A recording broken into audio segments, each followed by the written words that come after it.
Evaluate integration of 0 to 2n pi integral of sine x plus cos x. ठीक है, ये क्या है, ये ग्रेटेस्ट इंटीजर फंक्शन है, उसके अंदर में sine x plus cos x लिखा हुआ है। ठीक है, देखो sine x plus cos x जो है वो एक पीरियडिक फंक्शन होता है और जिसका फंडामेंटल पीरियड होता है 2 पाई। ठीक है, जब फंडामेंटल पीरियड 2 पाई है तो आई इक्वल टू लिख सकते हैं एन, इधर आ जाएगा बाहर और यहाँ हो जाएगा 0 से लेकर 2 पाई तक, और इंटीग्रल पार्ट ऑफ मतलब box of sine x plus cos x of D x होगा। ठीक है, अब देखो sine x plus cos x लिखा हुआ है तो इसको हम लोग √2 से इंटू करेंगे और फिर √2 से डिवाइड देंगे पूरा को। ठीक है, तो √2 का √2 और ये कितना हो जाएगा sine x into cos pi by 4 plus cos x into 1/√2 है ना, ये हो जाएगा साइन पाई बाई 4। ठीक है, तो √2 का √2 ये कितना हो जाएगा, ये हो जाएगा sine of X plus pi by 4 इतना होगा। तो वही यहाँ पे हम लोग अब लिखते हैं, तो i इक्वल टू होगा n इंटू 0 to 2 पाई और बॉक्स के अंदर हो जाएगा √2 of sine of x plus pi by 4। ठीक है, इंटू dx। अब देखो x प्लस पाई बाई 4 है ना, तो x प्लस पाई बाई 4 को हम लोग t एज्यूम कर लेते हैं। Let x plus pi by 4 equal to t and so dx equal to dt हो जाएगा। ठीक है, dx इक्वल dt होगा। तो अब देखो i इक्वल टू हो जाएगा n का n है। अब देखो लोअर लिमिट 0 रखेंगे तो t का वैल्यू होगा पाई बाई 4, अपर लिमिट 2 पाई रखेंगे तो t का वैल्यू होगा 2 पाई प्लस पाई बाई 4 इतना होगा, और बॉक्स के अंदर होगा √2 into sine T into D T. ठीक है, अब देखो ये जो चीज़ हो गया है, अब ये इंटीग्रल बॉक्स जो है वो इंटीग्रल फंक्शन है ना, इंटीग्रल फंक्शन। तो देखो √2 साइन टी का वैल्यू क्या क्या हो सकता है, साइन टी का मैक्सिमम वैल्यू 1, मिनिमम वैल्यू -1, तो मैक्सिमम वैल्यू 1 होगा, मिनिमम मैक्सिमम वैल्यू √2 हो जाएगा पूरा का, मिनिमम वैल्यू -√2 होगा।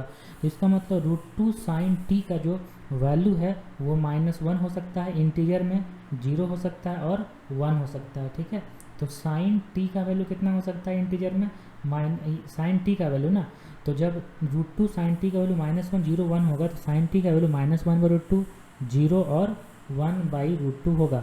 ठीक है, अब देखो पाई बाई 4 से लेकर 2 पाई प्लस पाई 4 तक का ग्राफ बनाना है साइन एक्स का, साइन टी का, और उसमें देखना है कि 1/√2 0 -1/√2 कहाँ कहाँ पे हो रहा है। ठीक है, उसके लिए हम देखो इसका ग्राफ ड्रॉ करते हैं तब ज़्यादा अच्छे से आपको समझ में आ जाएगा। ठीक है, चलो मान लो कि ये वाला इसका ग्राफ हो गया,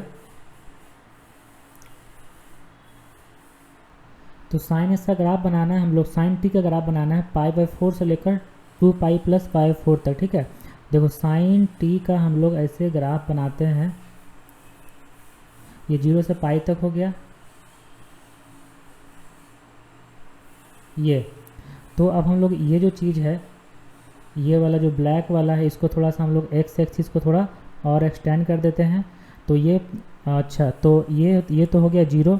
ठीक है, यहाँ पे हो गया हम लोग का पाई बाई 2, ये हो गया पाई और ये हो गया 2 पाई और ये 2 पाई प्लस पाई बाई 4 है। ठीक है, तो अब देखो पाई बाई 4 से लेकर 2 पाई प्लस पाई 4 तक बनाना है, तो और ये भी होना चाहिए 1/√2 0 1 और -1/√2।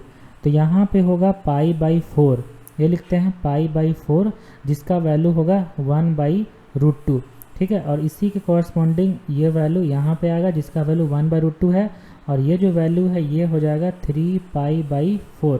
ठीक है, अब -1/√2 होगा, -1/√2 पे एक लाइन ऐसे ड्रॉ करेंगे -1/√2, तो ये जो वैल्यू है ये हो जाएगा पाई प्लस पाई बाई 4, मतलब 5 पाई बाई 4 होगा। ये 2 पाई माइनस पाई 4 मतलब 7 पाई बाई 4 होगा, और ये हो जाएगा 9 पाई बाई 4 मतलब 2 पाई प्लस पाई 4। ठीक है, तो अब ये देखो ये जो इंटीग्रल है ये अब हम लोग लिख सकते हैं, इंटीग्रल को ब्रेक करेंगे तो ये जो इंटीग्रल है इसको लिखेंगे i इक्वल टू n का n। ठीक है, तो फर्स्ट में लिखेंगे हम लोग पाई बाई 4 से स्टार्ट हो रहा है तो पाई बाई 4 से 3 पाई बाई 4 तक लिखेंगे, पाई बाई 4 से लिखेंगे 3 पाई बाई 4 तक, और पाई बाई 4 से 3 पाई 4 तक जो वैल्यू है वो साइन टी का वैल्यू 1/√2 से बड़ा है। तो 1/√2 से बड़ा है और यहाँ पे इंटू √2 है तो 1 से वैल्यू बड़ा हो जाएगा। तो 1 से बड़ा कोई फंक्शन है उसका बॉक्स कितना होगा, 1 होगा ना, तो ये 1 इंटू dt हो जाएगा। ठीक है, अब देखो, अब ये n जो बाहर में है इसको हम लोग रहने देंगे n का बाहर में, और यहाँ पे अब लिखेंगे 3π/4 से लेकर पाई तक। ठीक है, 3π/4 से लेकर पाई तक, तो वैल्यू जो होगा 1/√2 से छोटा होगा और इसका जो वैल्यू होगा वो हो जाएगा 0 इंटू dt। ठीक है, प्लस अब देखो हम लोग पाई से लेकर 5π/4 तक जाएंगे, तो पाई से लेकर 5π/4 तक जाएंगे तो वैल्यू होगा 0 से लेकर, अच्छा -1/√2 से लेकर 0 तक, और -1/√2 से 0 तक है, और अगर √2 से इंटू करेंगे तो -1 से लेकर 0 तक हो जाएगा। -1 से लेकर 0 तक का अगर बॉक्स लगाएंगे तो -1 देगा इंटू dt है। ठीक है, उसके बाद हम लोग लिखेंगे 5π/4 से लेकर 7π/4 तक, जिसका वैल्यू होगा -2 इंटू dt। ठीक है, क्योंकि -1 छोटा हो जाएगा, प्लस अब देखो 7π/4 से लेकर 2π तक अगर जाते हैं, 7π से 2π तक, ये -1 इंटू dt होता है, प्लस अब देखो 2π से लेकर 9π/4 तक जाएंगे, जो वैल्यू कितना होगा 0 इंटू dt होगा। ये हो गया। अब सारा वैल्यू कैलकुलेट कर देते हैं, तो ये होगा n बाहर में है, रहने देंगे। ये देखो dt का t तो मतलब 3π/4 माइनस π/4 होगा फर्स्ट वाला। ठीक है, ये तो 0 हो जाएगा, ये हो जाएगा -t मतलब -5π/4 प्लस पाई होगा। ठीक है, ये देखो माइनस, अच्छा प्लस लिखते हैं, यहाँ प्लस लिखते हैं और 2 बाहर करते हैं, और ये हो जाएगा -7π/4 प्लस 5π/4 ऐसा लिख देते हैं।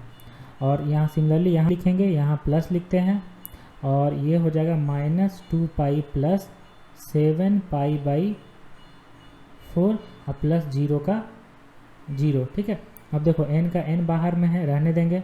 अब देखो 3π/4 माइनस π/4, 2π/4 मतलब π/2 होगा। ठीक है, ये कितना होगा -5π प्लस 4π, ये होगा π/4 होगा।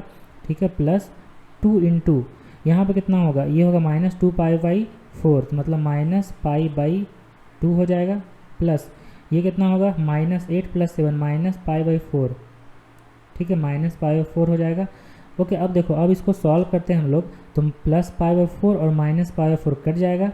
ओके, -2π/2 प्लस π/2, तो -π/2 होगा, तो -n तो देखो π/2 और -2π/2 तो -π/2 होगा ना यहाँ पे। अच्छा, यहाँ पे देखो -7π/4 प्लस 5π/4, ये -2π/4 तो -π/2, हाँ ठीक है, सही है। तो n -nπ/2 हो जाएगा, तो -nπ/2 हो जाएगा आंसर। ओके।